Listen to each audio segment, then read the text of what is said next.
자정이 넘어 병원에서 돌아온 은수는 텅 빈 집 식탁 위에서 시어머니의 메모를 발견했습니다. 남편에게 전화를 걸었습니다. 해외 로밍. 시어머니와 시누이 모두 수신겁으로 바뀌었습니다. 식탁 위에는 강원도 산골에 쓸모없는 땅 문서만 덩그러니 놓여 있었습니다. 2년 동안 병원에서 시아버지의 기저귀를 갈고 등을 닦고 밤잠을 줄여가며 간병한 며느리를 빚더미 위에 버려두고 도망간 것이었습니다. 하지만 시댁 식구들은 몰랐습니다. 그 쓸모없어 보이는 땅 문서 속에 숨겨둔 비밀이 있다는 것을. 오늘의 사연 지금 시작합니다. 오늘도 함께 해주셔서 감사합니다. 구독과 좋아요를 눌러주시면 여러분에게 행운이 가득 찾아올 거예요. 오늘 하루도 행복하고 기쁜 일만 가득하시길 바랍니다. 세상 모든 사연을 정성스레 녹여내서 전하는 꼬순이네입니다. 저희 영상은 실화 바탕의 재구성 또는 창작된 시나리오를 바탕으로 제작되었으며 시각적인 몰입감을 위해 AI 생성 이미지를 활용했습니다. 따뜻한 마음으로 시청해주시면 감사하겠습니다. 병원 복도의 형광등 불빛 아래에서 12시간을 보낸 은수는 비틀거리는 걸음으로 아파트 엘리베이터에 올라탔습니다. 시아버지 강필국의 등에 난 욕창을 소독하고 굳어버린 관절을 주무르고 가래를 빼내는 일을 마치고 나면 늘 이 시간이었습니다. 엘리베이터 안거울에 비친 은수의 얼굴은 34살이라고 믿기 어려울 만큼 헬쑥했습니다.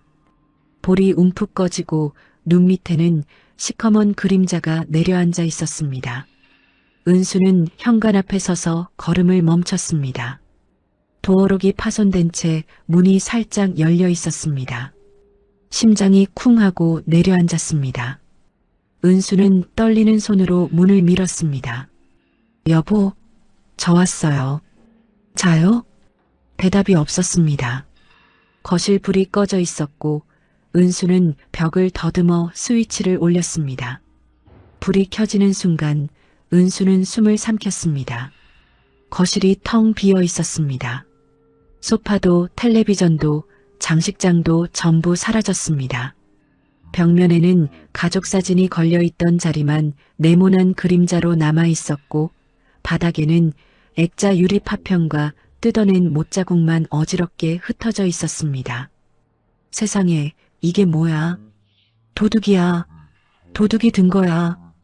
은수는 주머니에서 휴대폰을 꺼내 112를 누르려다가 식탁 위에 놓인 것을 보고 손가락을 멈췄습니다. 식탁은 유일하게 제자리에 있었습니다. 그 위에 낡은 종이봉투 하나와 진호의 인감도장이 나란히 놓여 있었습니다. 봉투 옆에는 메모지 한 장이 있었습니다. 은수는 다리에 힘이 풀려 식탁 의자에 주저앉으며 메모를 집어들었습니다. 시어머니 박씨의 삐뚤빠뚤한 글씨가 적혀 있었습니다. 이 땅이라도 가져가라. 우리 찾지 마. 2년 끊었으니까 다시는 연락할 생각 마라. 은수는 메모를 쥔 손이 부들부들 떨리는 것을 느꼈습니다. 봉투를 열었습니다. 안에는 강원도 어딘가에 주소가 적힌 토지 대장과 권리증이 들어 있었습니다. 집원을 보니 도로명 주소도 없는 산골이었습니다. 말도 안 돼. 이게 대체 뭐야?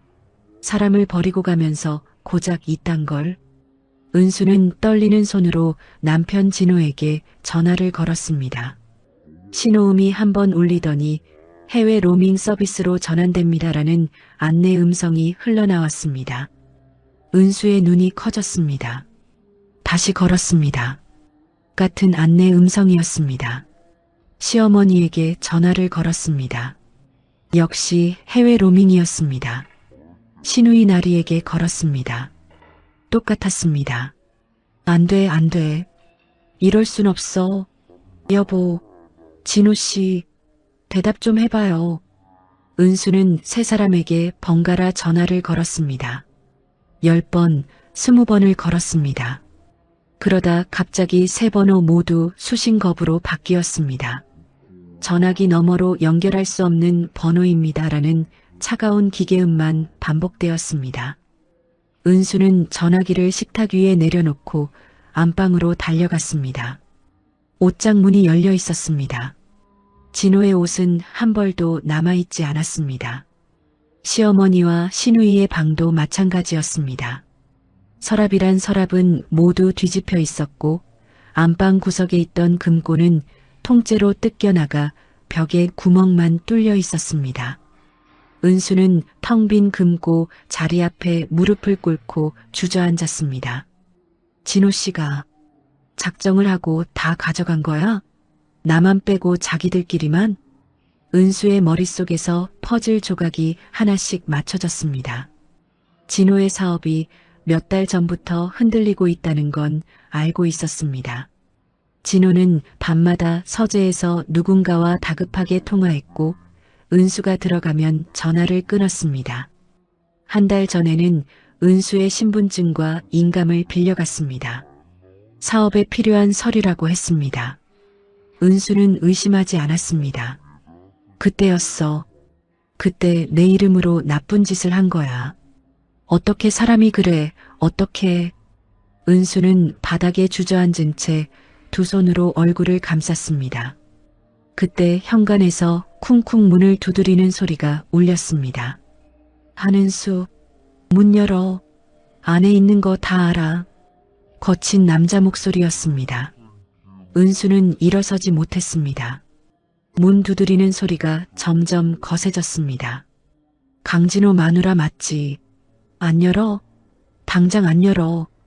쾅 하는 소리와 함께 파손된 도어록 사이로 남자 셋이 밀고 들어왔습니다.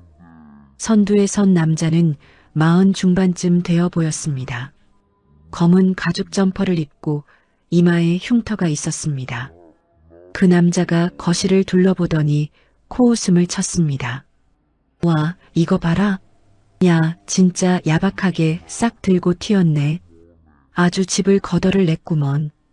은수가 안방에서 비틀거리며 나왔습니다. 누구세요?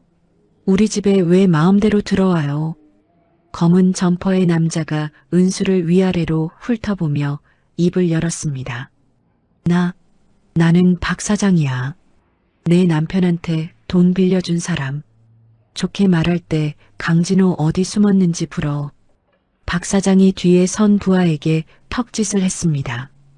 부하가 서류 뭉치를 꺼내 은수의 얼굴 앞에 들이밀었습니다. 이거 봐. 똑똑히 보라고. 여기 연대보증인 한은수.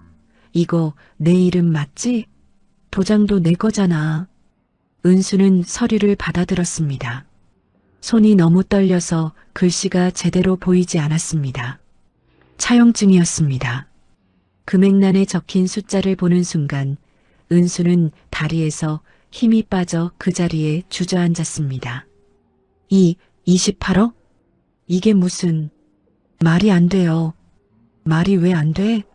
내 남편이 빌려간 돈이야. 근데 남편은 튀었고 여기 이름 박힌 너는 남았고. 알겠어? 네가 갚아야 한다고. 박 사장이 은수의 앞에 쪼그려 앉으며 말했습니다. 어디 갔어? 강진호 그 자식 어디로 뺐냐고. 은수는 고개를 저었습니다. 입술이 바짝 말라 있었습니다. 몰라요. 저도 방금 들어와서 알았어요. 다 가버렸어요. 저만 남겨두고. 박 사장이 혀를 차며 일어섰습니다. 몰라. 남편이 28억을 해먹고 날랐는데 마누라가 몰라. 연기하는 거 아니야, 이거. 박 사장의 부하 하나가 식탁 위에 놓인 종이봉투를 집어들었습니다. 사장님, 여기 뭐가 있습니다. 땅 문서 같은데요? 박 사장이 봉투를 빼앗아 안을 들여다보았습니다. 강원도 산골 맹지. 이딴 쓸모없는 돌덩이 산이 무슨 소용이야. 팔리지도 않아. 이건.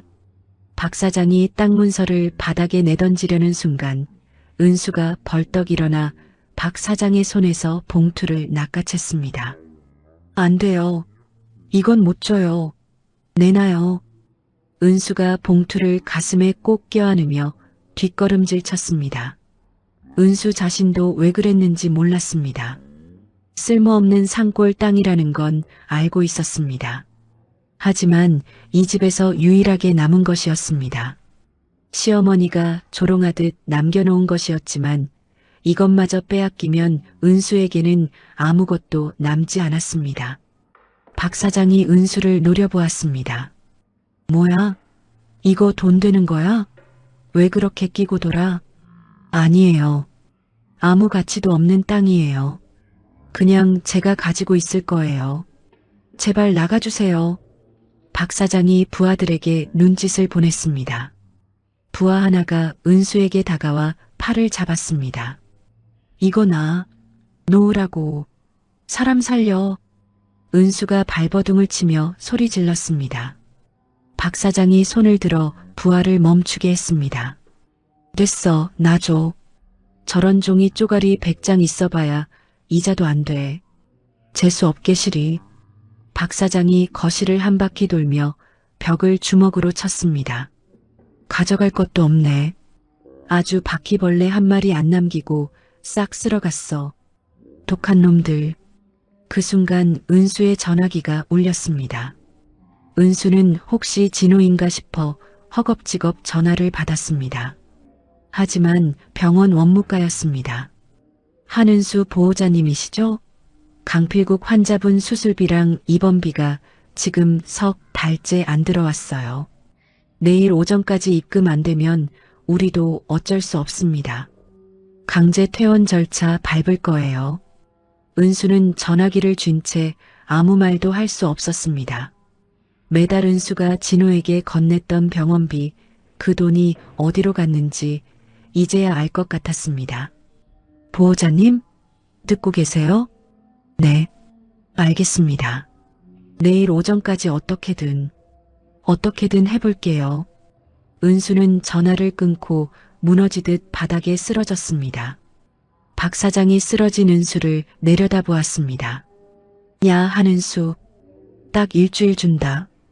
일주일 안에 돈 소식 없으면 그때는 내가 진짜 가만 안 둬. 알았어? 박 사장이 부하들을 데리고 나가면서 현관문에 붉은색 종이를 붙였습니다. 채무 경고 4글자가 굵은 글씨로 적혀 있었습니다. 문이 닫히고 발소리가 멀어진 뒤 아파트는 다시 적막해졌습니다. 은수는 바닥에 엎드린 채 소리 없이 울었습니다. 눈물이 마룻바닥 위에 떨어져 작은 얼룩을 만들었습니다. 얼마나 울었는지 모릅니다. 은수는 고개를 들어 깨진 거울 조각에 비친 자신의 얼굴을 보았습니다. 헝클어진 머리카락 사이로 충혈된 눈이 보였습니다. 입술은 갈라져 있었고 볼 위로 눈물 자국이 2줄기 나 있었습니다. 은수는 거울 조각을 내려다보며 중얼거렸습니다. 아버지, 우리 아버지는 어떻게? 시아버지 강필국의 얼굴이 떠올랐습니다.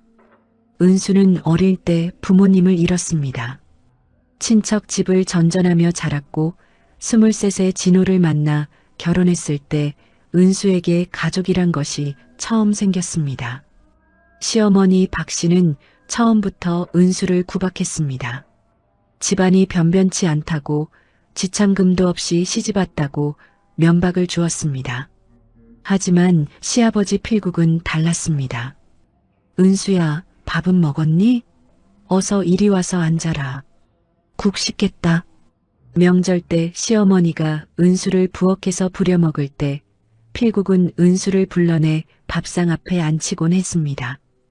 은수야, 네가 우리 집 며느리로 들어와서 내가 참 마음이 놓인다. 고맙다 얘야.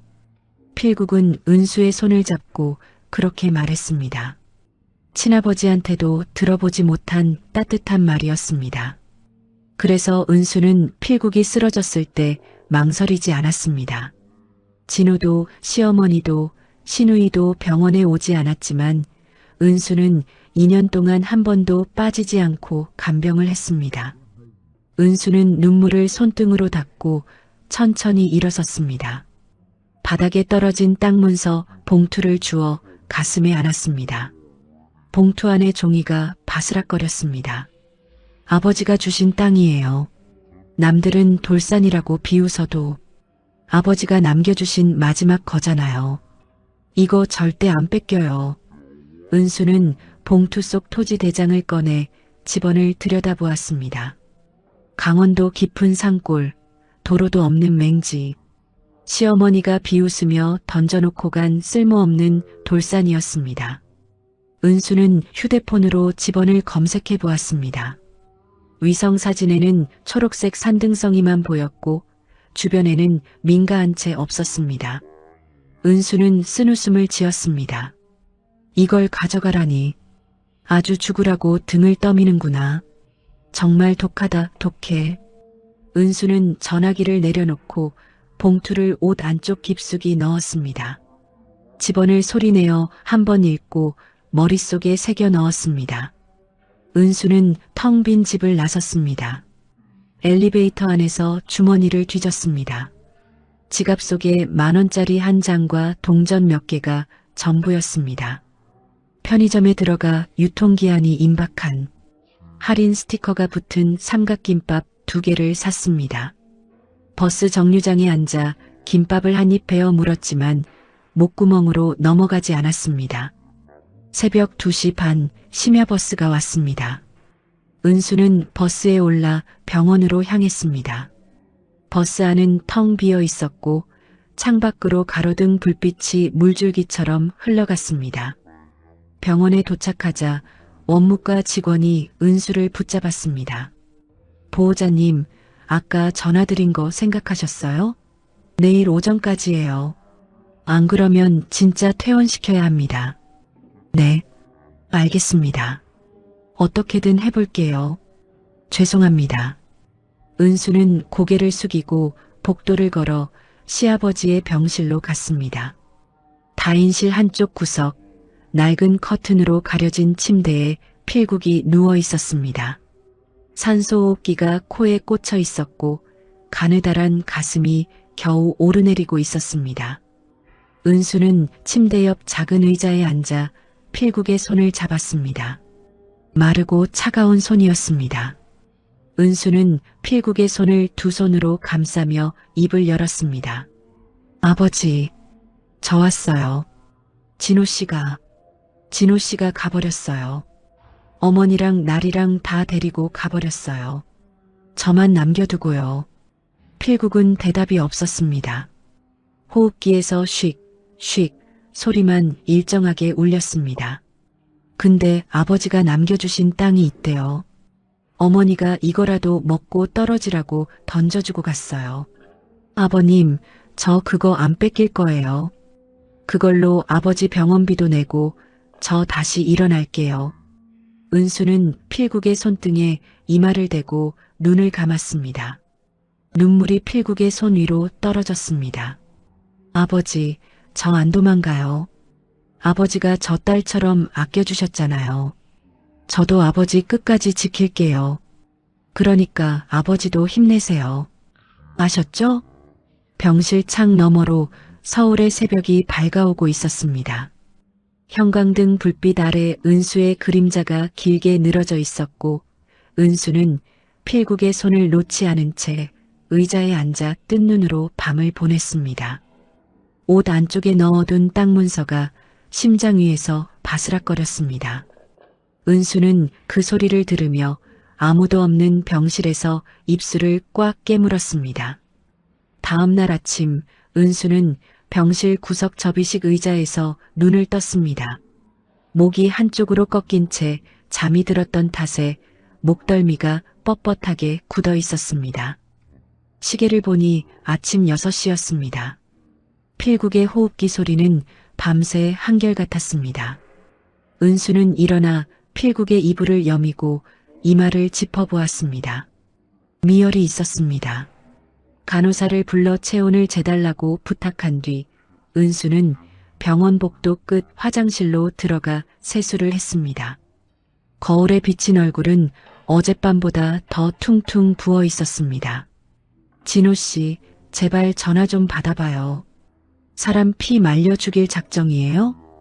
은수는 휴대폰을 꺼내 진호에게 다시 전화를 걸었습니다.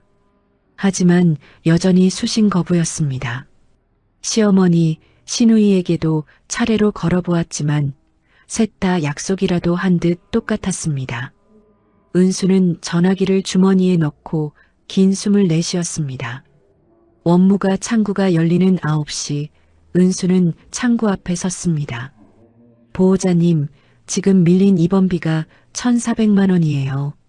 오늘까지 해결 안 되면 당장 오후에 퇴원 절차 밟으셔야 합니다.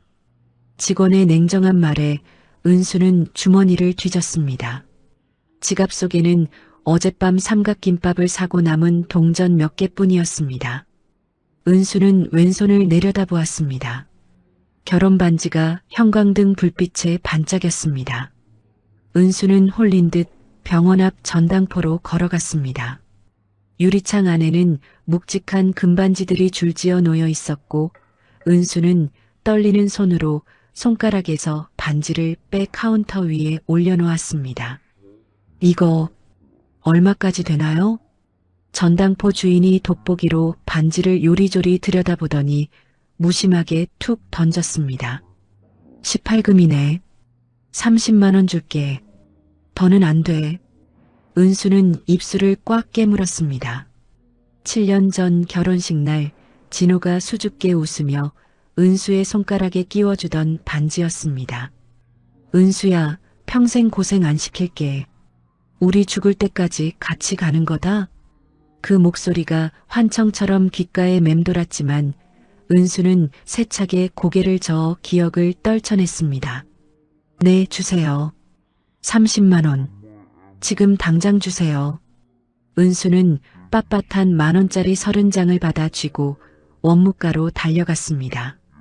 이걸로 산소호흡기 대여료부터 내겠습니다. 제발 부탁드려요. 나머지는 시간을 조금만 더 주시면 어떻게든 마련해 올게요. 직원이 한숨을 쉬며 서류를 처리했습니다.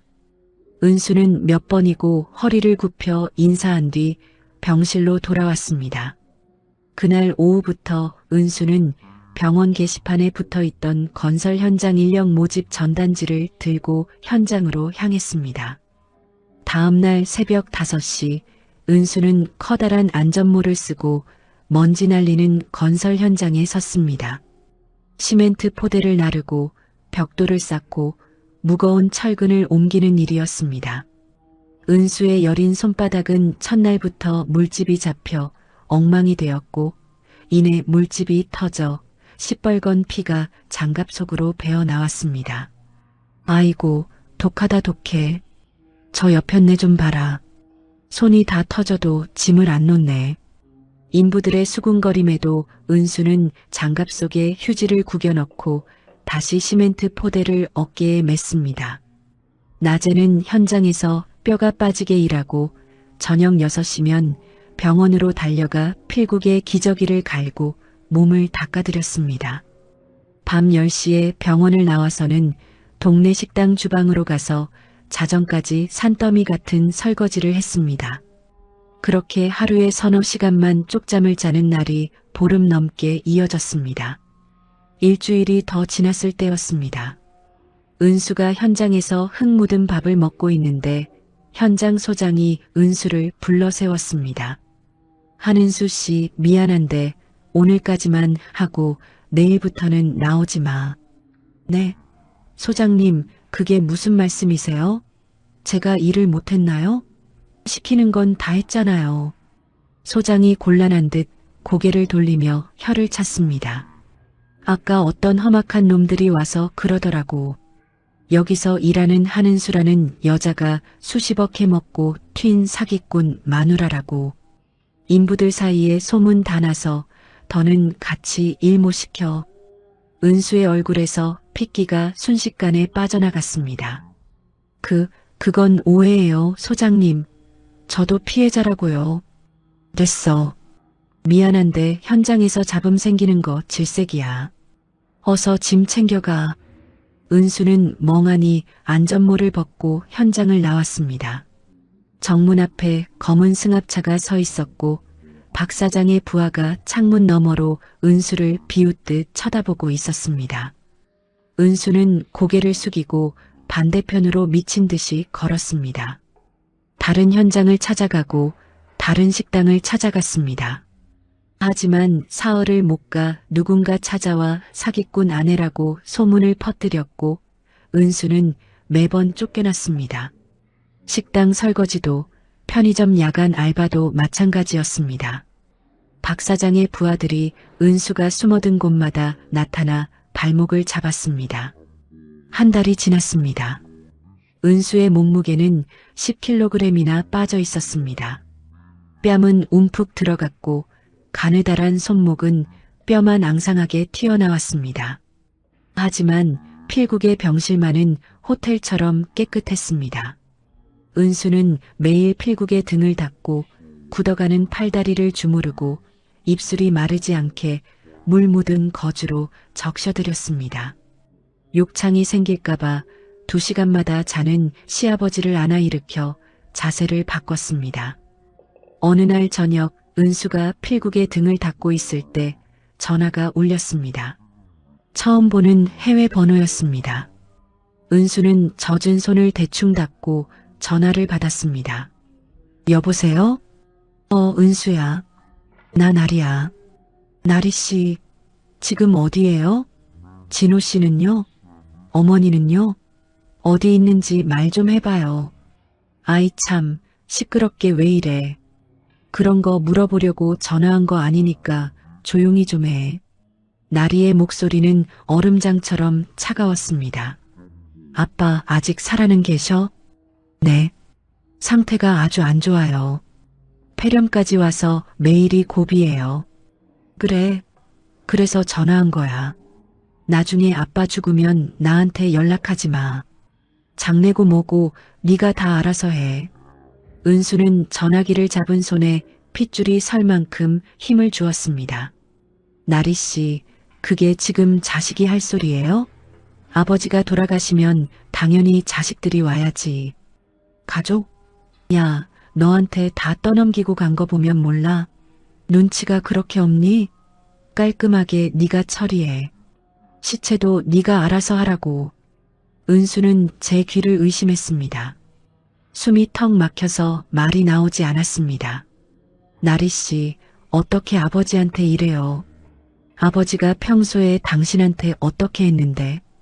징그럽게 왜 이래 진짜. 다 끝난 사이니까 다시는 연락하지 마. 뚝 전화가 끊겼습니다. 은수는 전화기를 내려다보며 한참을 망연자실 서 있었습니다. 은수는 떨리는 손으로 주머니에서 낡은 녹음기를 꺼내 정지 버튼을 눌렀습니다. 나리의 패륜적인 말들이 고스란히 저장되었습니다. 은수는 입술을 질끈 깨물며 녹음기를 주머니 깊숙이 넣었습니다. 그로부터 이틀 뒤 은수가 병원 앞 골목을 지나는데 갑자기 뒤에서 누군가 은수의 팔을 잡아챘습니다. 박 사장의 부하 둘이었습니다. 사장님이 기다리신다. 순순히 타자고. 이거 나요. 사람 살려. 경찰에 신고할 거야. 은수가 발버둥을 쳤지만 힘없는 그녀는 짐짝처럼 승합차 뒷좌석에 처박혔습니다. 차 안에는 박 사장이 다리를 꼬고 앉아 있었습니다. 한은수, 벌써 한 달이야. 돈은 좀 모았나? 제발 시간을 좀 더 주세요. 버는 족족 입원비로 다 들어가서. 시간? 야, 내 남편은 지금 해외에서 카지노 다니면서 신선 노름하고 있더라. 내 이름으로 된 카드로 긁어대면서 말이야. 박 사장이 종이 한 장을 은수의 얼굴 앞에 던졌습니다. 카드 명세서였습니다. 은수 명의의 신용카드로 해외 호텔, 레스토랑, 카지노에서 결제된 내역이 빼곡했습니다. 금액을 합치니 벌써 3억이 넘었습니다. 이건 제가 쓴 게 아니에요. 저 한 푼도 없단 말이에요. 알지, 내 남편이 쓴 거. 근데 법적으로는 내 카드야. 네가 갚아야 한다고. 박 사장이 은수의 어깨를 꽉 쥐며 얼굴을 가까이 들이밀었습니다. 한은수, 너만 몰래 알고 있는 거 있지? 그 땅에 뭐가 숨겨져 있어? 강진호 그 여우 같은 놈이 왜 하필 그 땅 문서만 너한테 남겼겠어? 정말 몰라요. 그냥 쓸모없는 돌산이라고 어머니가 버리고 간 거예요. 제발 믿어주세요. 박 사장이 한참 은수의 눈을 노려보더니 혀를 찼습니다. 은수의 눈에는 공포와 슬픔만 가득했습니다. 내려. 2달 더 준다. 딱 2달이야. 은수가 차에서 내리자 박 사장이 창문을 내리고 툭 던졌습니다. 야, 너 밥은 좀 챙겨 먹고 다녀라. 꼴이 그게 뭐냐? 시체랑 구분도 안 가겠네. 은수는 대답하지 않고 땅만 보며 걸었습니다. 그날 밤 은수는 병실에서 필국의 기저귀를 갈다 그대로 정신을 잃고 고꾸라졌습니다. 아이고 아가씨, 정신 차려봐요. 간호사님, 여기 좀 봐주세요. 옆 침대 보호자가 달려와 은수를 흔들었습니다. 은수는 바닥에 누운 채 눈만 겨우 깜빡였습니다. 손가락 하나 까딱할 힘이 없었습니다. 세댁, 언제 밥 먹었어? 대체 며칠을 굶은 거야? 어제였나? 기억이 잘. 보호자가 혀를 차며 가방에서 호일을 입힌 김밥 한 줄을 꺼내 은수의 손에 꼭 쥐어주었습니다. 이거라도 먹어. 세댁이 죽으면 저 불쌍한 영감탱이는 누가 돌봐? 응? 정신 차려. 은수는 김밥을 받아들고 엉엉 울기 시작했습니다. 한 입 베어 물자 목구멍이 아려와 삼킬 수가 없었지만 은수는 억지로 씹어 넘겼습니다. 다인실의 다른 보호자들도 하나둘 은수의 딱한 사정을 알게 되었습니다. 누군가는 집에서 해온 멸치볶음을 은수의 가방에 몰래 넣어두었고 누군가는 따뜻한 우유를 건넸습니다. 은수는 그 작고 투박한 온기들에 기대어 하루하루 지옥 같은 시간을 견뎠습니다.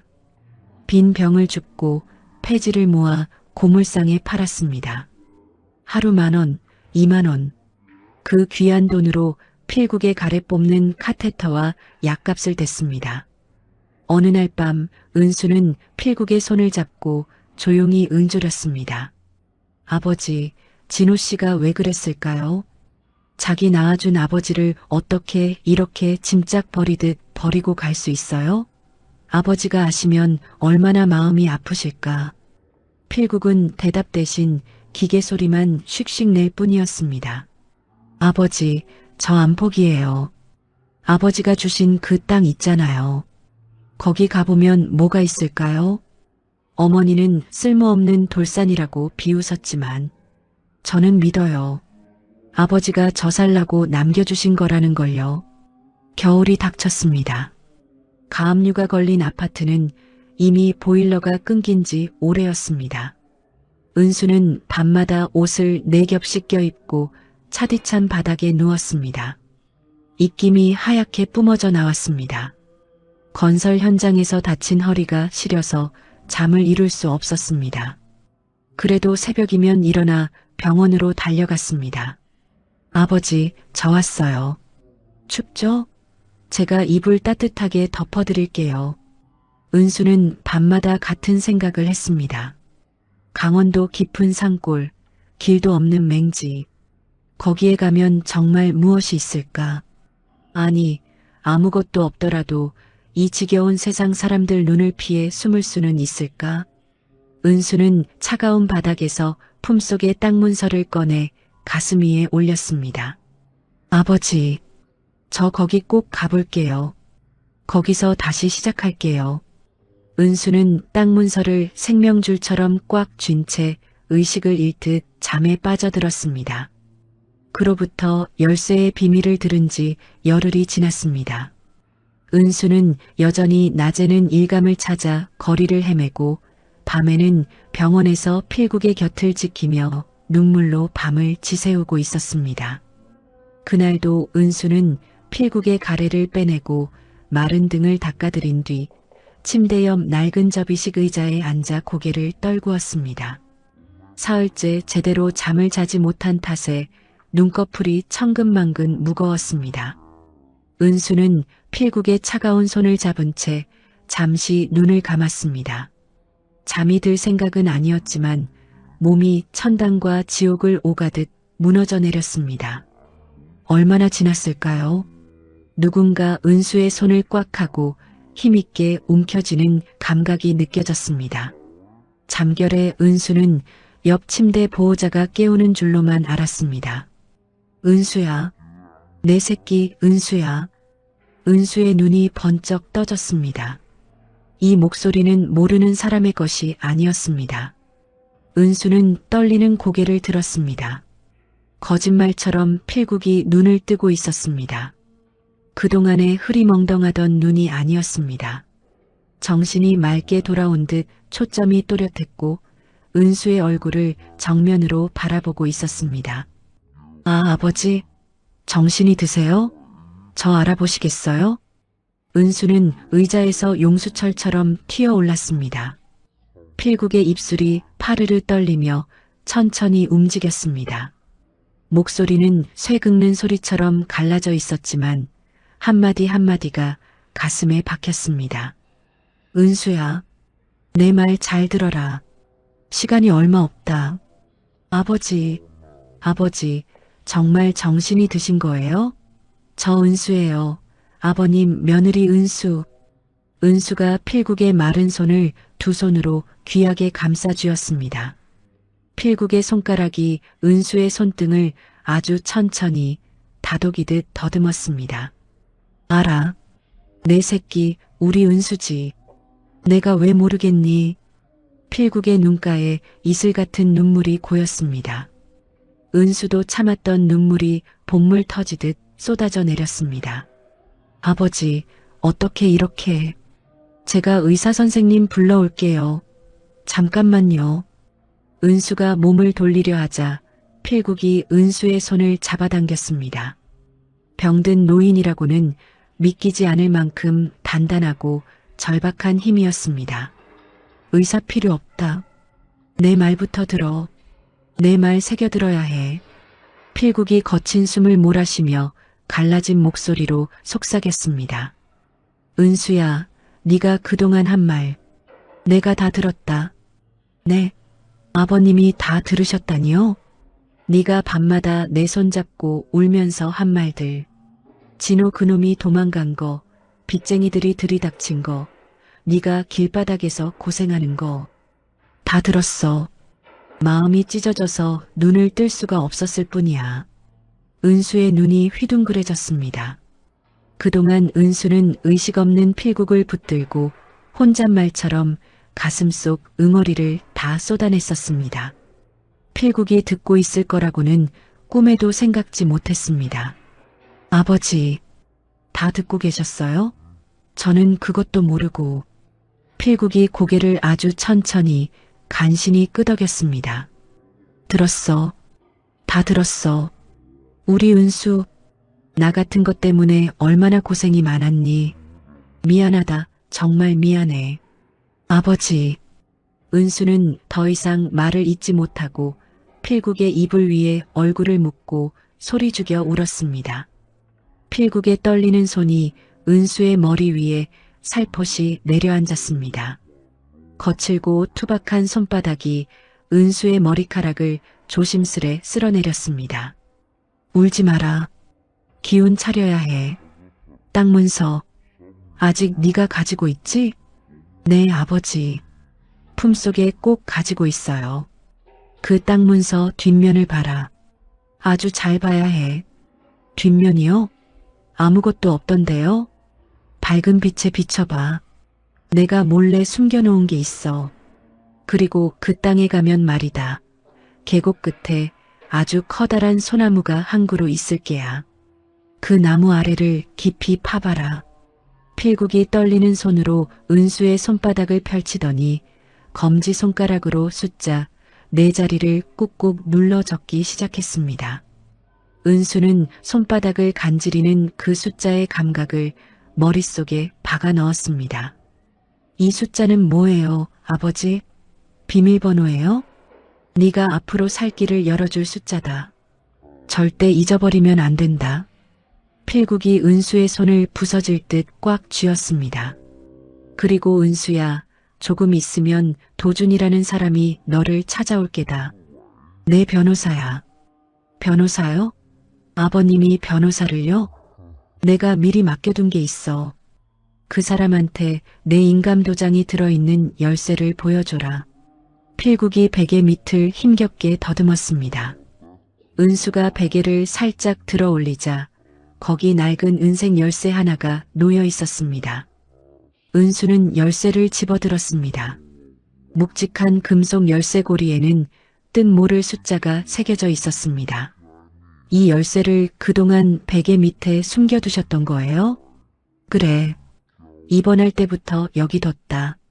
아무도 모르지. 은수야, 내 말 똑똑히 들어라. 진호 그 자식이 돌아오면 절대 이 열쇠 보여주지 마. 땅 문서 얘기도 숫자 얘기도 절대로 입 밖으로 내면 안 된다. 아버지, 진호 씨가 올 리가요. 우리를 다 버리고 갔는데. 아니, 올 거다. 그놈은 돈 냄새 하나는 귀신같이 맞는 놈이야. 뭔가 있다 싶으면 기어서라도 돌아올 놈이야. 필국의 목소리에 서늘한 기운이 서렸습니다. 하나뿐인 아들을 말하면서도 눈빛에는 따뜻한 정이라고는 눈곱만큼도 없었습니다. 오랜 세월 아들의 비열한 본성을 지켜봐 온 아버지의 마지막 경고였습니다. 나는 진즉에 다 알고 있었다. 그놈이 어떤 인간인지. 필국이 허망하게 천장을 올려다보며 말을 이었습니다. 사업한다고 돈 타갈 때부터 알아봤지. 결국 도박에 다 꼬라박을 놈이란 걸. 그놈 애미도 똑같아. 나 아픈 건 안중에도 없고 내 통장 비밀번호나 캐러 다니던 인간들이야. 필국이 힘겹게 고개를 돌려 은수를 바라보았습니다. 그래서 내가 미리 준비해뒀다. 그 욕심쟁이들이 절대로 손댈 수 없는 곳에 말이야. 아버지, 은수야, 너는 이제 내 며느리 아니다. 너는 내 딸이야. 내 하나뿐인 딸. 필국의 눈에서 굵은 눈물방울이 베개를 적셨습니다. 피 한 방울 안 섞인 나를 위해 2년 동안 똥오줌 받아내고 병수 밟은 건 너밖에 없다. 그놈들은 코빼기도 안 비칠 때 너만 매일 와서 내 등 닦아줬잖아. 그 마음 내가 다 안다. 아버지, 그런 말씀 마세요. 당연히 자식으로서 해야 할 일인데. 아니, 당연한 건 없다. 은수야, 내가 살아있을 때 너한테 해준 게 하나도 없어서 가슴이 미어진다. 하지만 내가 죽어서라도 꼭 너를 지켜줄 거다. 내 약속하마. 은수는 필국의 손을 꼭 잡고 꺼느꼈습니다. 목구멍이 꽉 막혀서 숨조차 쉬기 힘들 만큼 눈물이 쏟아졌습니다. 은수야, 내 얼굴 좀 가까이 대봐라. 은수가 얼굴을 가까이 대자 필국이 은수의 얼굴을 눈에 넣으려는 듯 천천히 훑어보았습니다. 주름 가득한 노인의 안색에 평온한 미소가 번졌습니다. 참 이쁘다, 우리 딸. 그 말을 끝으로 필국의 눈이 천천히 감겼습니다. 맞잡았던 손에서 스르르 힘이 빠져나갔습니다. 아버지, 아버지, 눈 좀 떠보세요. 정신 차리세요.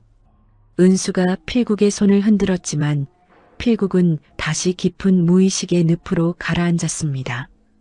잠시 기적처럼 맑아졌던 정신이 다시 안개 속으로 사라진 것이었습니다. 은수는 필국의 손을 놓지 못한 채 한참을 울었습니다. 다음 날 오전이었습니다. 은수가 멍하니 필국의 이불을 정리하고 있는데 병실 문이 열리고 웬 낯선 남자가 들어왔습니다. 단정한 정장 차림에 서류 가방을 든 남자는 한눈에 봐도 깍듯해 보였습니다. 혹시 한은수 씨 되십니까? 네, 제가 한은수인데요. 누구신지. 남자가 정중하게 명함을 내밀었습니다. 저는 도준이라고 합니다. 변호사입니다. 은수의 눈이 번쩍 뜨였습니다. 필국이 어젯밤 가느다란 목소리로 말했던 바로 그 이름이었습니다. 도준. 변호사님요? 네. 강필국 어르신께서 의식이 또렷하실 때 저를 찾아오셨었습니다.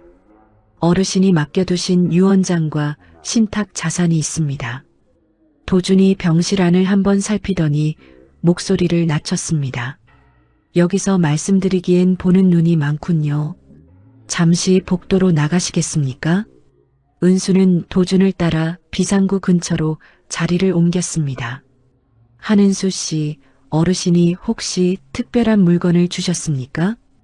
은수는 주머니 속에서 떨리는 손으로 그 낡은 열쇠를 꺼냈습니다. 도준이 열쇠를 확인하더니 짧게 고개를 끄덕였습니다. 맞습니다. 이 열쇠가 있어야 어르신이 금고에 보관하신 비밀 서류들을 열 수 있습니다. 어르신은 한은수 씨를 위해 아주 오랫동안 이 판을 짜오셨습니다. 은수는 도준의 말을 들으며 심장이 터질 듯 뛰었습니다.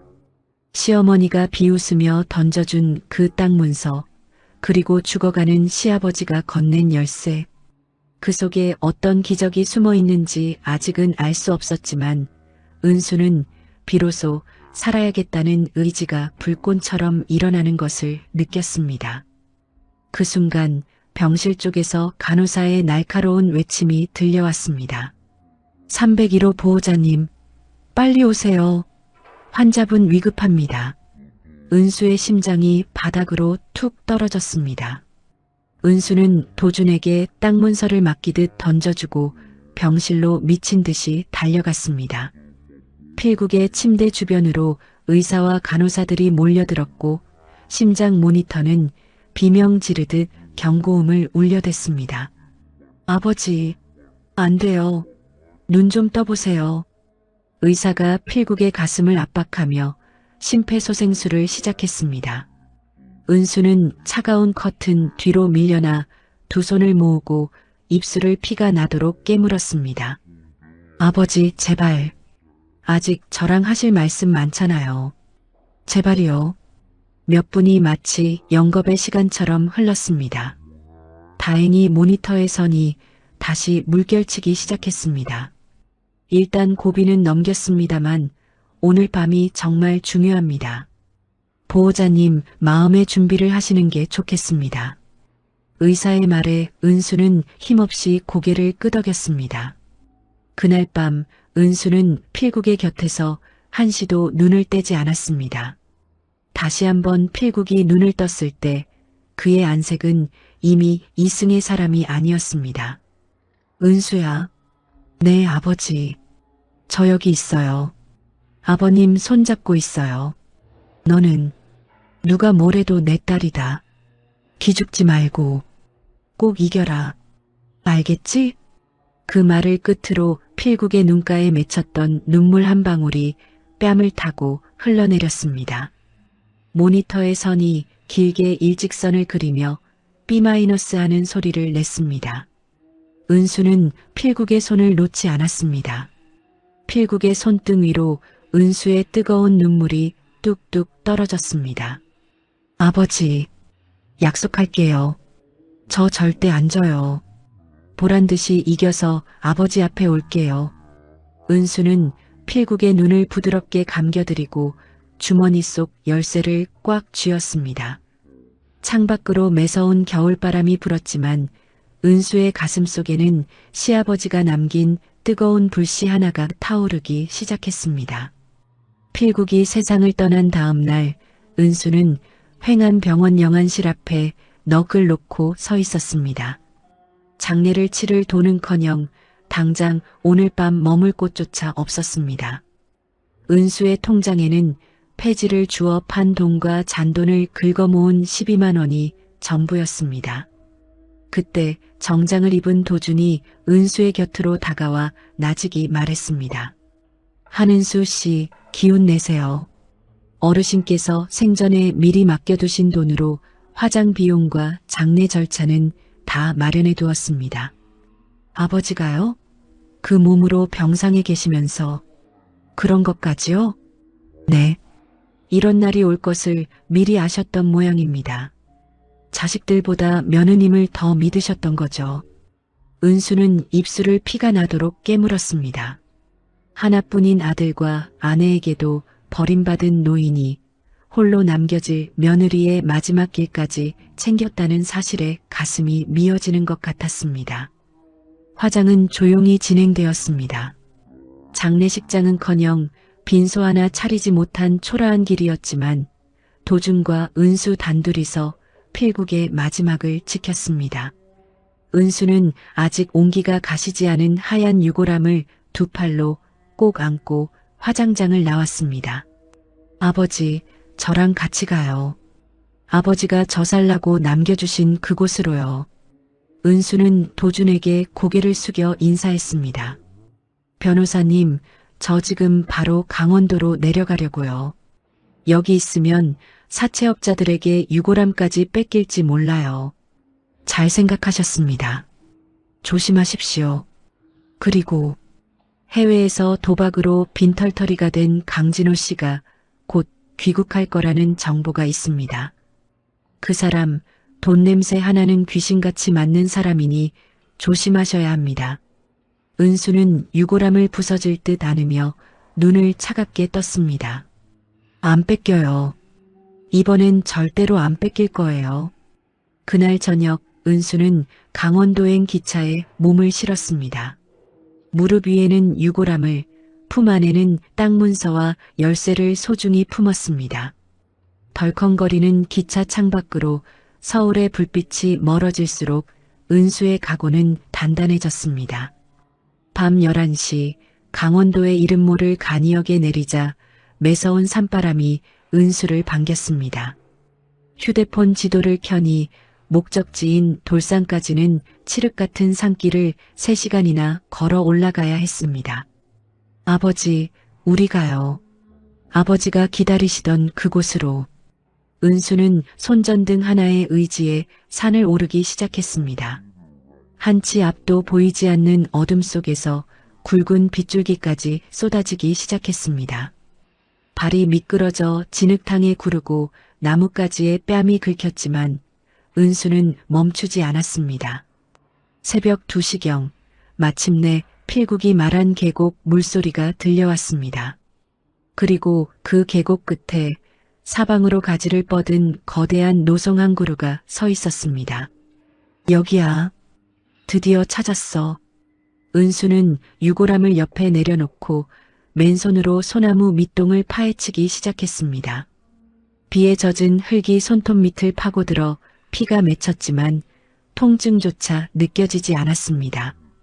한참을 팠을 때 손끝에 차가운 금속의 감촉이 닿았습니다.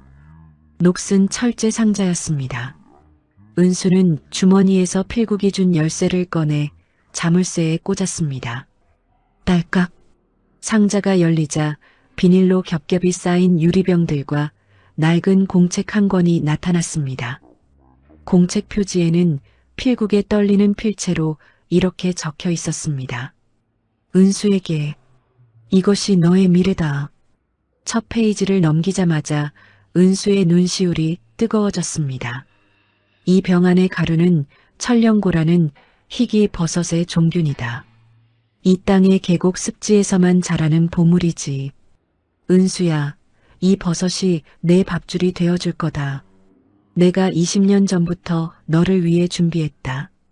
은수는 비를 맞으며 그 공책을 가슴에 안고 울부짖었습니다. 시어머니가 쓸모없는 돌덩이라며 비웃으며 던져준 그 땅은 시아버지가 며느리를 위해 평생을 바쳐 준비한 약속의 땅이었습니다. 날이 밝자 안개를 헤치고 한 노인이 나타났습니다. 산속에서 약초를 연구하며 은거하던 안학수 노인이었습니다. 그는 은수의 품에 안긴 유골함을 보더니 소스라치게 놀랐습니다. 아니, 이 유골함 필국이 것 아니냐? 네가 필국이 며느리냐? 아버지를 아세요? 알다마다 필국이가 20년 전부터 입버릇처럼 말했지. 나중에 내 며느리가 고생하며 여기 올 테니 그때까지만 이 천령고 자생지를 좀 지켜달라고 말이여. 그 고집불통 영감이 결국 자네를 여기로 보냈구먼. 학수 노인의 도움으로 은수는 산빛 아래 작은 비닐하우스를 지었습니다. 시아버지의 공책에 적힌 대로 종균을 배양하고 온도와 습도를 맞추는 일은 지독하게 고됐습니다. 손은 부르트고 허리는 끊어질 듯 아팠지만 은수는 매일 새벽 4시면 어김없이 버섯들을 돌봤습니다. 2달 뒤 학수 노인의 제자이자 약초 유통 전문가인 민우가 산을 찾아왔습니다. 그는 은수의 하우스에서 자라난 버섯을 보고 입을 다물지 못했습니다. 은수 씨, 이건 기적입니다. 멸종된 줄 알았던 천령고가 이렇게 완벽하게 복원되다니요. 제약회사들이 알면 돈다발을 싸들고 달려올 겁니다. 민우는 은수의 열정과 시아버지의 사연에 감동해 자신의 모든 유통망을 동원하기로 약속했습니다. 일주일 뒤 서울 연구소에서 분석 결과가 날아왔습니다. 기존 항암 약제의 수십 배에 달하는 효능이 있다는 결과에 업계가 뒤집혔습니다. 주문이 폭풍처럼 밀려들기 시작했습니다. 은수는 필국의 공책에 적힌 제조법대로 건강식품 필국 천령고를 정식 출시했습니다. 홈쇼핑 방송이 시작되고 10분 만에 매진불이 들어왔습니다. 주문 전화기가 터져나갈 듯 울려댔습니다. 은수 씨, 완판이에요. 10분 만에 전 물량 완판이라고요. 민우의 외침에 은수는 비닐하우스 옆 양지 바른 곳에 모신 필국의 유골함 앞으로 달려갔습니다. 은수는 흙바닥에 무릎을 꿇고 유골함을 어루만지며 눈물을 쏟았습니다. 아버지, 보셨어요? 아버지가 주신 이 버섯이 저를 살렸어요. 해냈어요, 아버지. 산등성이에 내려앉은 햇살이 은수의 눈물을 따뜻하게 닦아주고 있었습니다. 이제 지옥 같던 과거는 끝났고 시아버지가 남긴 기적의 역사가 시작되고 있었습니다. 2년이 지났습니다. 강남 한복판에 우뚝 솟은 12층짜리 건물이 햇빛을 받아 번쩍거렸습니다.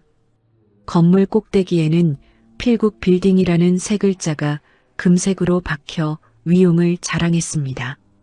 로비에 들어서면 가장 먼저 강필국의 인자한 초상화가 손님들을 맞이했고 그 아래 유리관 속에는 은수를 살렸던 낡은 땅 문서가 갑옷처럼 전시되어 있었습니다. 은수는 12층 대표이사실 창가에 서서 개미처럼 작게 보이는 서울 시내를 내려다보았습니다. 2년 전 유통기한 지난 삼각김밥 하나를 두고 눈물을 쏟던 여자가 이 자리에 서 있다는 사실이 꿈만 같았습니다. 거울 속의 은수는 몰라보게 달라져 있었습니다. 앙상하게 뼈만 남았던 얼굴에는 화사한 혈색이 돌았고 단정하게 빗어 넘긴 머리카락에서는 귀티가 흘렀습니다. 비서가 조심스럽게 문을 두드렸습니다. 대표님, 10시 회의 준비 다 됐습니다. 부사장님께서 기다리고 계세요. 네, 바로 나갈게요. 은수는 당당한 걸음으로 회의실에 들어섰습니다. 긴 테이블을 가득 채운 임원들이 은수가 나타나자 일제히 일어나 고개를 숙였습니다. 민우가 부사장석에서 일어나 은수에게 두툼한 서류 뭉치를 건넸습니다. 대표님, 천령고 신약 임상 2단계 결과가 방금 도착했습니다. 결과는 대성공입니다. 암세포 성장을 억제하는 수치가 역대 최고치라고 합니다. 회의실 안이 우레와 같은 박수 소리로 가득 찼습니다.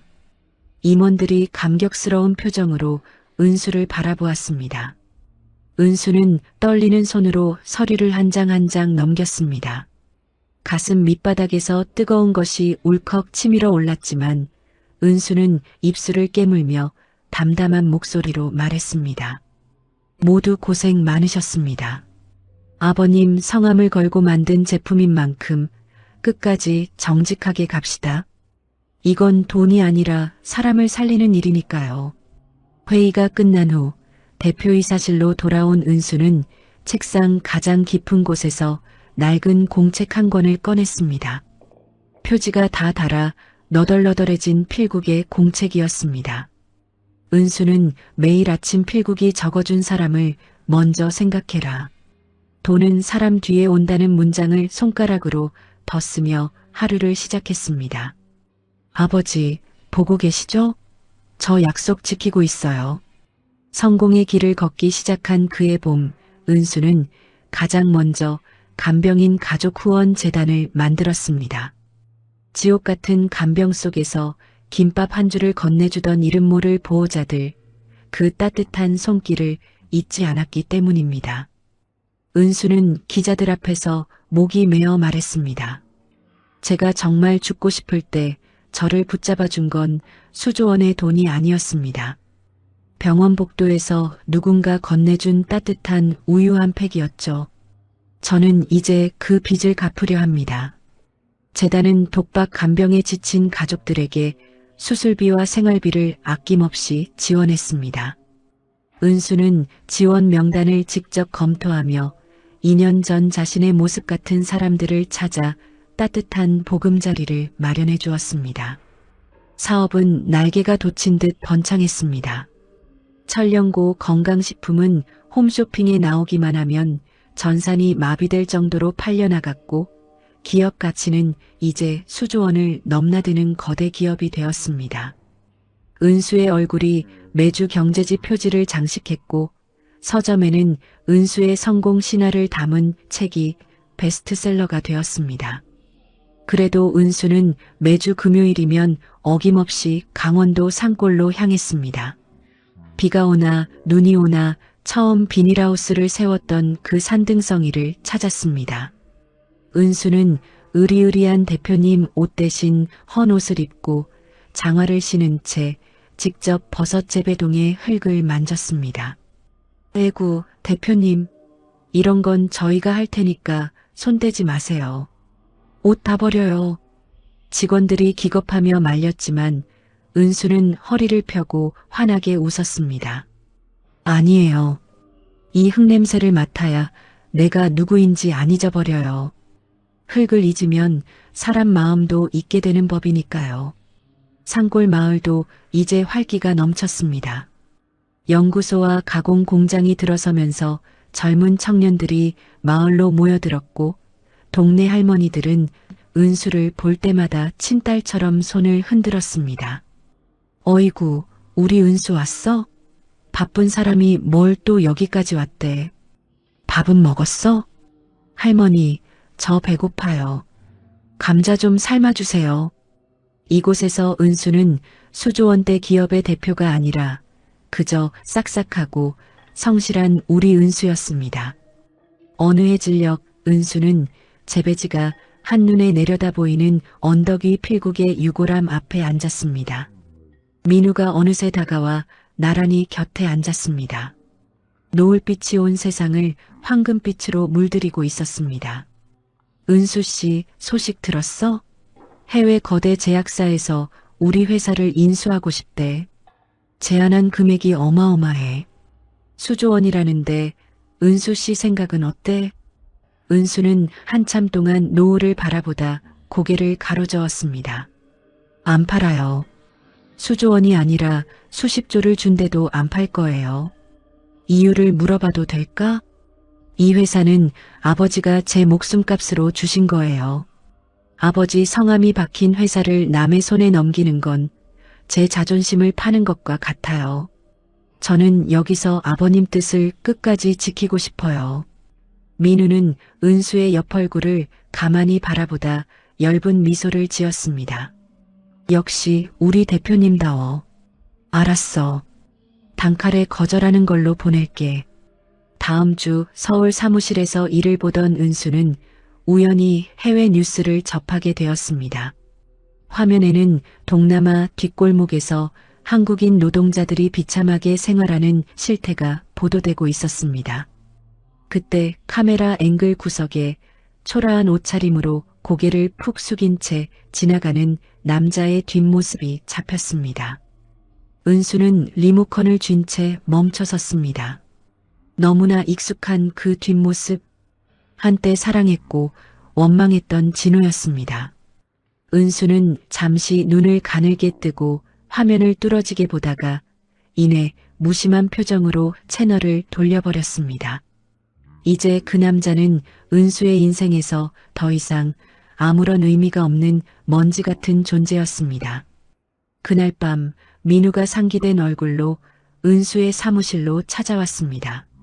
민우는 쭈뼛거리며 주머니에서 무언가를 꺼내려다 망설이더니 은수의 책상 앞에 작은 상자 하나를 내려놓았습니다.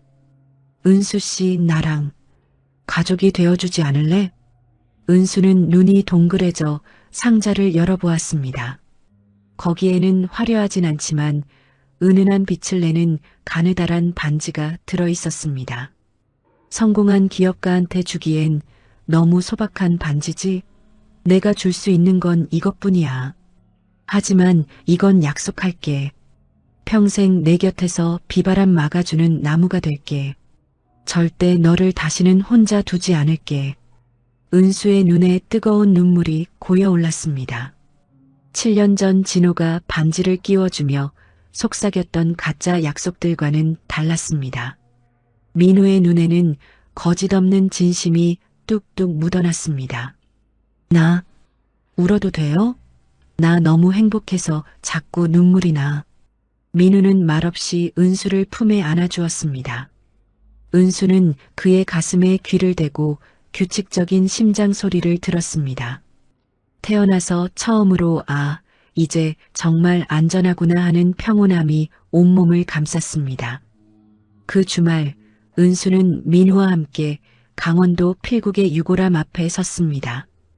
은수는 유골함을 조심스럽게 어루만지며 속삭였습니다. 아버지, 저 이제 혼자 아니에요. 좋은 사람 만났어요. 아버지도 민우 씨 맘에 쏙 드시죠? 저희 축복해 주세요. 산들바람이 불어와 유골함 옆 들꽃들을 부드럽게 흔들었습니다. 마치 시아버지가 인자한 미소로 그래, 내 새끼, 고생 많았다라고 대답해 주는 것만 같았습니다. 가을바람이 제법 서늘해진 날이었습니다. 서울 강남의 대형 컨벤션 센터에서는 필국 천령고의 신약 발표회를 앞두고 팽팽한 긴장감이 감돌았습니다.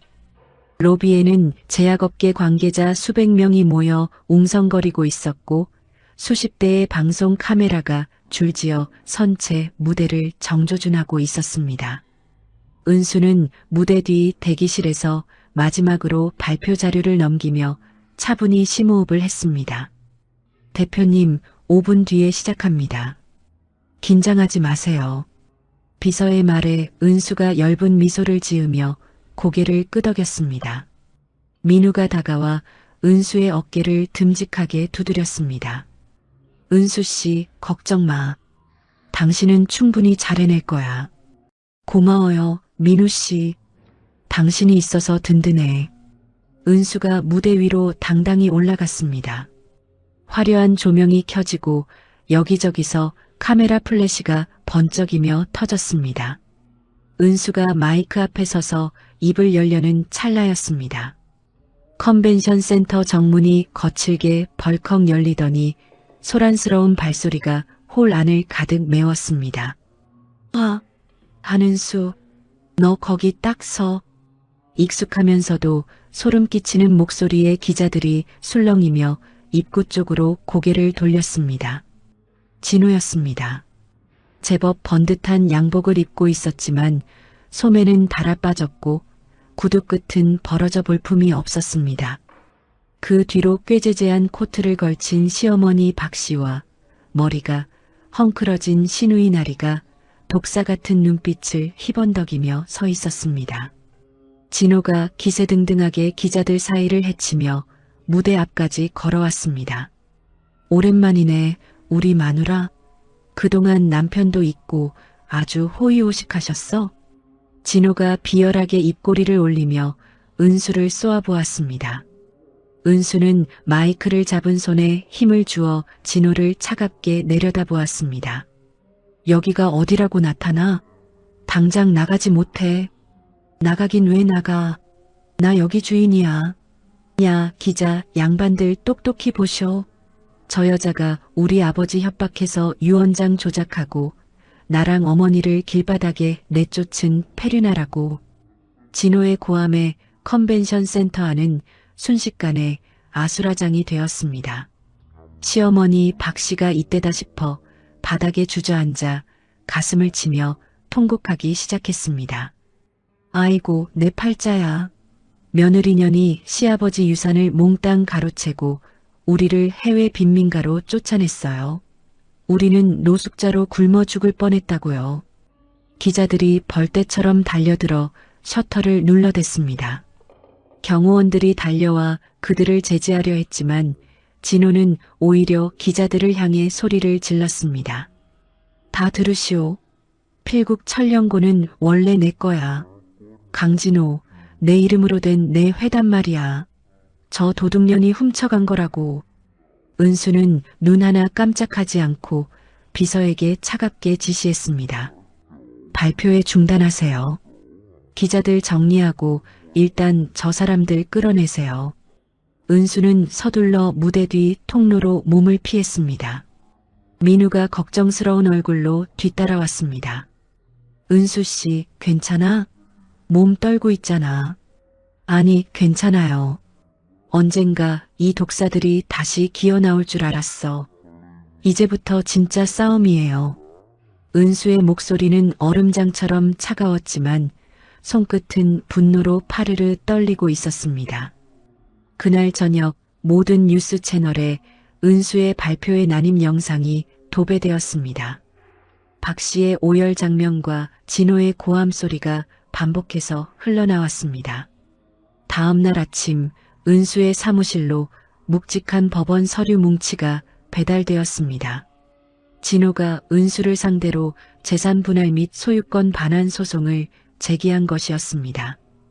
변호사님, 소장 보셨어요? 아버님을 협박했다니 이런 말도 안 되는. 도준 변호사가 어두운 표정으로 소장을 훑어보았습니다. 소장에 첨부된 녹취록은 교묘하게 편집된 겁니다. 은수 씨 목소리를 합성한 흔적이 역력해요. 이건 진호 혼자서 할 수 있는 일이 아닙니다. 거대 자본이 뒤에 붙었어요. 거대 자본이라니요? 그게 누구죠? 대성바이오입니다. 우리 기술력을 탐내던 그들이 진호를 장기말로 써서 우리를 통째로 삼키려는 겁니다. 은수는 의자 등받이에 몸을 깊게 기대며 마른 세수를 했습니다. 적은 생각보다 훨씬 크고 악랄했습니다. 일주일 뒤에는 신우이 나리가 인터넷에 박 사장과 은수가 부적절한 관계라는 루머와 합성 사진을 유포하며 은수를 사회적으로 매장하려 들었습니다. 여론은 순식간에 험악해졌고 공장에는 식약처 조사관들이 들이닥쳐 생산 라인을 강제로 멈춰 세웠습니다. 대표님, 주가가 폭락하고 있습니다. 투자자들이 본사 앞에서 계란을 던지고 난리가 났어요. 은수는 사무실 커튼을 굳게 닫았습니다. 어디서부터 손을 써야 할지 막막한 순간 민우마저 집안의 압박으로 연락이 두절되었습니다. 은수는 텅 빈 사무실에서 필국의 공책을 가슴에 안고 소리 없이 흐느꼈습니다. 아버지, 저 정말 어떡하죠? 제가 이 모든 걸 지킬 수 있을까요?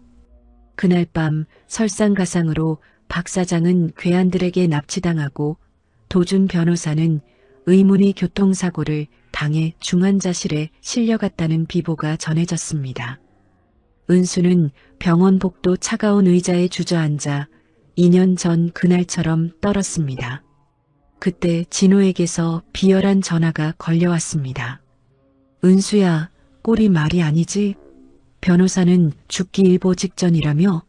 이제 그만 고집 피우고 회사 넘겨. 그럼 조용히 살게 해줄게. 꿈깨, 이 악마야. 너희가 지은 죄 아버님이 다 지켜보고 계셔. 은수는 전화를 끊고 주머니 속 필국의 열쇠를 꽉 쥐었습니다. 그러다 우연히 공책의 가장 마지막 장, 평소 붙어 있어 보지 못했던 페이지를 발견했습니다. 거기엔 시아버지의 결연한 필체가 적혀 있었습니다. 진호가 끝내 악행을 멈추지 않거든 이 열쇠로 금고의 2단 서랍을 열어라. 거기가 내 마지막 보루다. 은수는 눈을 번쩍 떴습니다. 그 순간 중환자실 문이 열리고 간호사가 다급하게 나왔습니다. 한은수 보호자님, 환자분이 의식을 찾으셨어요. 뭔가 급히 전하실 말이 있다고 합니다. 은수는 중환자실로 달려들어갔습니다. 온몸에 붕대를 감은 도준 변호사가 가느다란 목소리로 은수의 손을 잡았습니다. 대표님, 어르신이 생전에 공증해 두신 진짜 유언 영상이 제 사무실 비밀 금고에 있습니다. 그걸 열어야 합니다. 은수는 도준의 손을 꽉 잡으며 눈물 어린 미소를 지었습니다. 이제 반격의 시간은 멀지 않았습니다. 은수는 병원 창밖으로 보이는 검은 밤하늘을 향해 서늘하게 의조렸습니다. 강진호, 너희가 판 무덤에 직접 들어가게 해줄게. 아버님의 마지막 심판을 기대해. 구속영장 실질 심사가 열리는 날 아침이었습니다. 법원 앞은 새벽부터 몰려든 취재진과 유튜버들로 발 디딜 틈 없이 북새통을 이루고 있었습니다. 은수는 단정한 검은 정장 차림으로 차에서 내렸습니다. 쉴 새 없이 터지는 카메라 플래시 세례에도 은수는 흐트러짐 없는 자세로 법원 계단을 하나하나 밟아 올라갔습니다. 법정 안피고인석에 앉은 은수의 시야에 원고석의 진호가 들어왔습니다. 대성바이오 측에서 새로 맞춰준 듯한 값비싼 양복을 빼입은 진호는 승리를 확신하는 듯 여유로운 표정으로 다리를 꼬고 있었습니다. 그 뒤 방청석에는 짙은 화장을 한 시누이 나리와 명품 가방을 든 시어머니 박 씨가 오만한 눈빛으로 은수를 쏘아보고 있었습니다.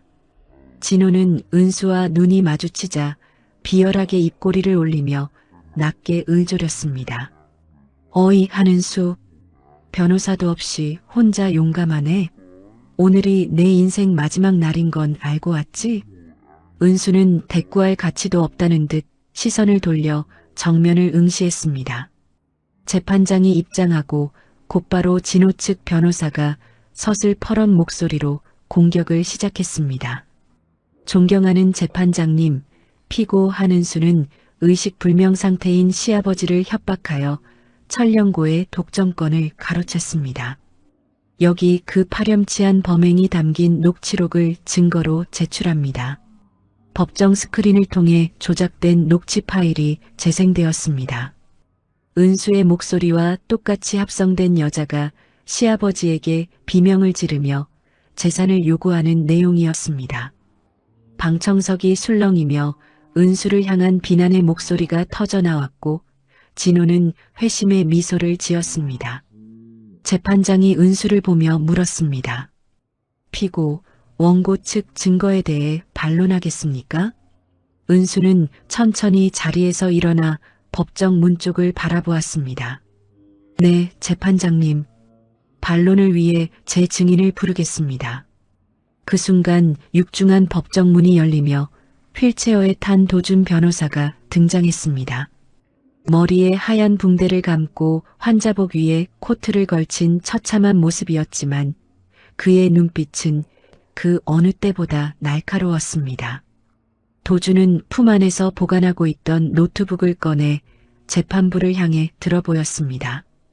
재판장님, 고 강필국 어르신이 생전에 공증받아 제 금고에 맡겨두셨던 진짜 유언 영상을 제출합니다.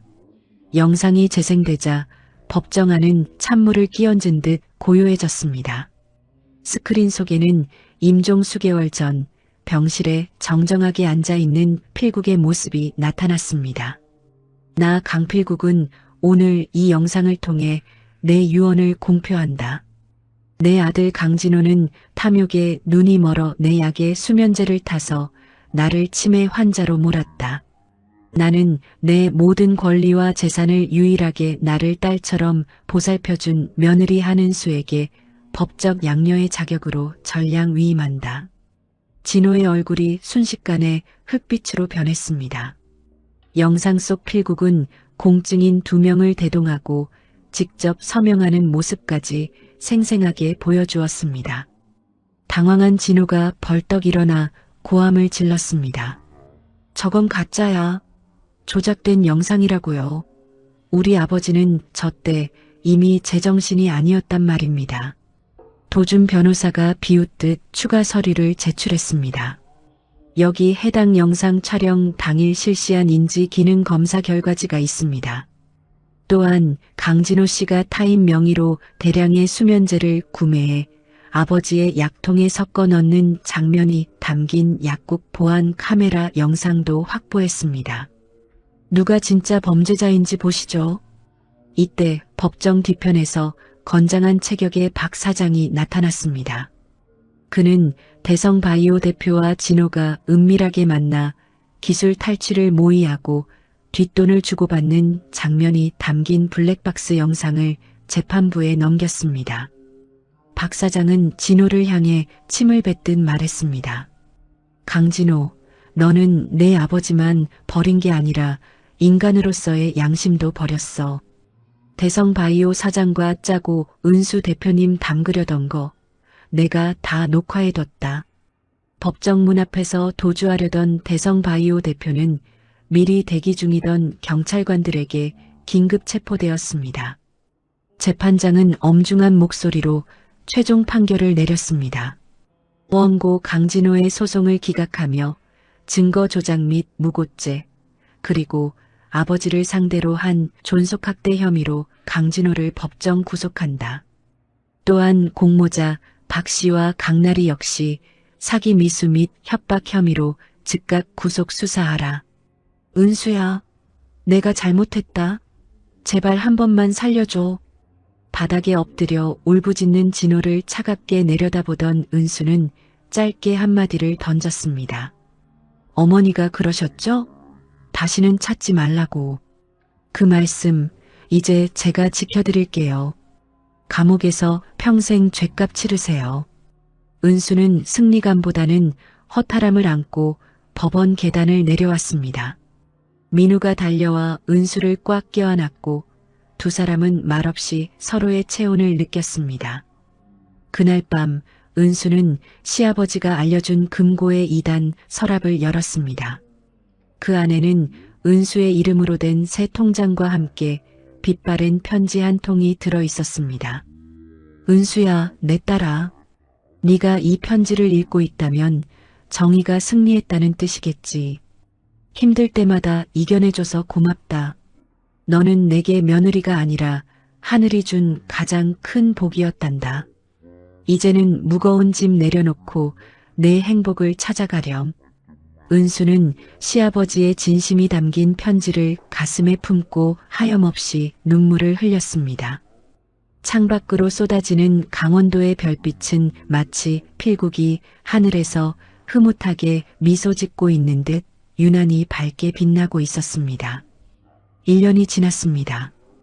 은수는 법원에서 진호와의 이혼 서류에 마지막 도장을 찍었습니다. 서류 위에 인주가 선명하게 찍히는 것을 보며 은수는 아무런 감정도 느끼지 못했습니다. 7년 전 혼인신고를 할 때 떨리던 손이 떠올랐지만 지금 은수의 손은 흔들림 없이 고요했습니다. 이혼 절차는 완벽하게 끝났습니다. 도준 변호사가 서류를 가방에 넣으며 덧붙였습니다. 그리고 강진호, 박 씨, 강나리 세 사람에 대한 강제 추방 조치도 확정되었습니다. 전 재산은 이미 몰수되었고 형기를 마치는 대로 비행기에 태워보낼 겁니다. 대한민국 땅은 평생 다시 밟지 못할 거예요. 고생하셨어요, 변호사님. 이제야 정말 끝이 난 것 같네요. 은수는 법원을 나서며 눈이 시리도록 푸른 가을 하늘을 올려다보았습니다. 크게 숨을 들이마시자 가슴속 깊은 곳까지 맑은 공기가 차올랐습니다. 그해 겨울 진호와 박 씨 그리고 나리는 수감 생활을 마치고 교도소 정문을 나왔습니다. 하지만 그들을 기다리는 것은 자유가 아니라 출입국 관리소 직원이었습니다. 세 사람은 호송 차량에 실려 인천공항으로 향했습니다. 내가 뭘 그렇게 잘못했다고 이 난리야. 며느리 좀 부려먹은 게 죽을 죄냐고. 박 씨가 창밖을 보며 악을 썼지만 진호는 푹 패인 볼을 실룩거릴 뿐 대답이 없었습니다.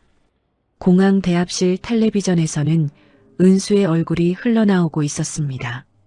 필국 그룹 한은수 대표, 세계가 주목하는 경영인 1위 선정. 진호는 멍하니 화면을 바라보다가 출국 게이트 너머 어둠 속으로 발을 내디뎠습니다. 다시 봄이 왔습니다.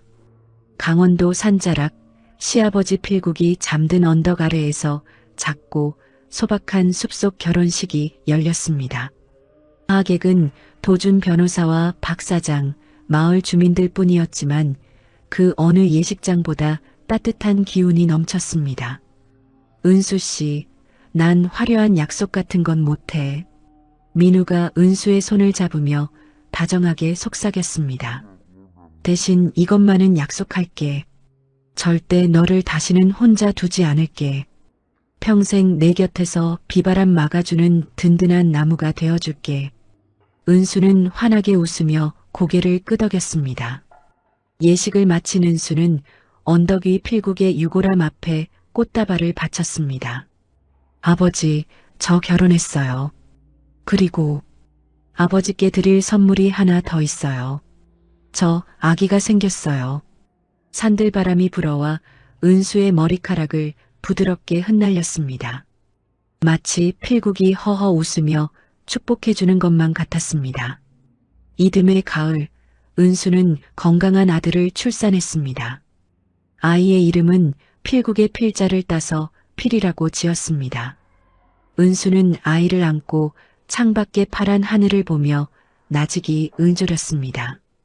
필이야, 너희 할아버지는 정말 대단한 분이셨단다. 엄마를 살려주신 은인이시지. 어느 날 저녁 거실에서 텔레비전을 보던 은수의 눈에 해외 뉴스가 들어왔습니다. 동남아 어느 빈민가 뒷골목에서 한국인 남자가 노파의 휠체어를 밀고 있었습니다. 바로 진호와 박 씨였습니다. 박 씨는 치매가 온 듯 멍한 눈으로 침을 흘리고 있었고 진호는 다 떨어진 옷을 입고 떨리는 손으로 어머니의 입에 죽을 떠넣고 있었습니다. 기자의 목소리가 차갑게 흘러나왔습니다. 한국에서 추방된 일가족이 비참한 생활을 이어가고 있습니다. 아들이 병든 노모의 독박 간병을 도맡아 하며 하루하루 연명하고 있다는 소식입니다. 은수는 그 장면을 가만히 지켜보았습니다. 분노도 통쾌함도 느껴지지 않았습니다. 그저 자신이 겪었던 지옥을 그대로 되돌려받고 있는 남자를 보며 조용히 채널을 돌렸습니다.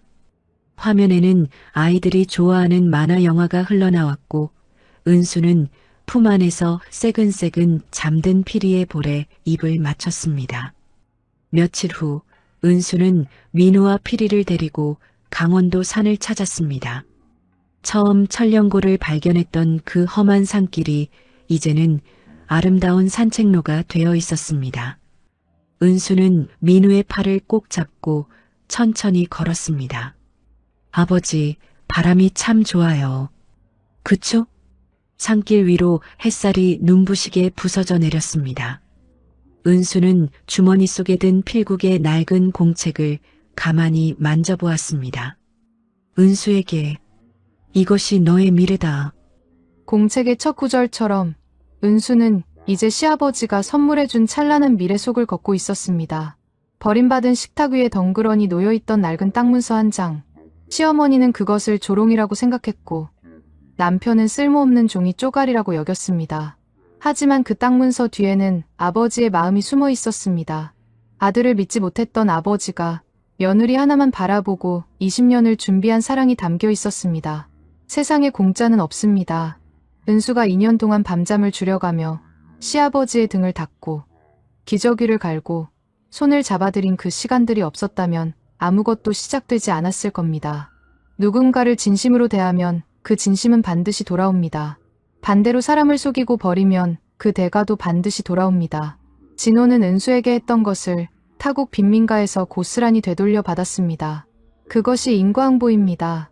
이 이야기가 여러분의 하루의 작은 위로가 되었으면 좋겠습니다. 힘든 시간을 보내고 계신 분이 있다면 기억해 주십시오. 지금 겪고 있는 고난이 끝이 아니라 더 큰 내일을 위한 준비일 수 있다는 것을. 이야기를 끝까지 들어주신 분이 계시다면 잘 들었다고 댓글 하나만 남겨주세요. 감사합니다.